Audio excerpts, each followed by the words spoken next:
بسم اللہ الرحمن الرحیم۔ سیرت النبی صلی اللہ علیہ وسلم سے آج ہمارا 11واں سبق ہے کہ کھانا اکٹھے بیٹھ کے کھانا چاہیے یا علیحدہ علیحدہ بیٹھ کے کھانا چاہیے۔ اس میں سیرت النبی ہماری کیا رہنمائی کرتی ہے؟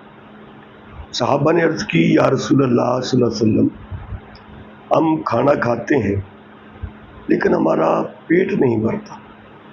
حضور نبی کریم علیہ السلام نے فرمایا، شاید تم لوگ اکیلے اکیلے بیٹھ کر کھاتے ہوگے۔ عرض کی، جی ہاں، ہم اکیلے اکیلے بیٹھ کر ہی کھاتے ہیں۔ حضور نبی کریم علیہ السلام نے فرمایا، مل کر بیٹھ کر کھاؤ، اللہ کا نام لے کر کھاؤ، اس میں برکت ہوگی۔ یہ ابن ماجہ کی روایت ہے۔ ہمارے ہاں عمل کیا ہوتا ہے کہ گھر کے جو افراد ہیں،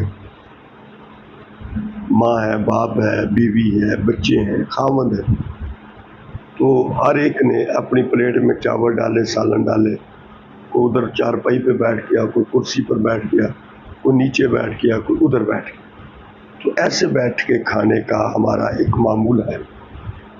لیکن سیرت النبی جو ہماری رہنمائی کرتی ہے کہ ایسے مت بیٹھو، کھانا تو آپ نے ہے ہی، کوئی کدھر بیٹھا ہے کوئی ادھر بیٹھا ہو، ایسا مت کریں، بلکہ دسترخوان بچھائیں، اس کے اوپر کھانا رکھیں اور اللہ کا نام لے کر گھر کے سارے افراد اکٹھے بیٹھ کے جب یہ کھائیں گے تو اس کے دو فائدے ہوں۔ ایک تو اللہ پاک اس کھانے میں برکت کو نازل کرے گا، اور دوسرا یہ ہے کہ ہمارے دلوں میں محبت کو نازل کرے گا۔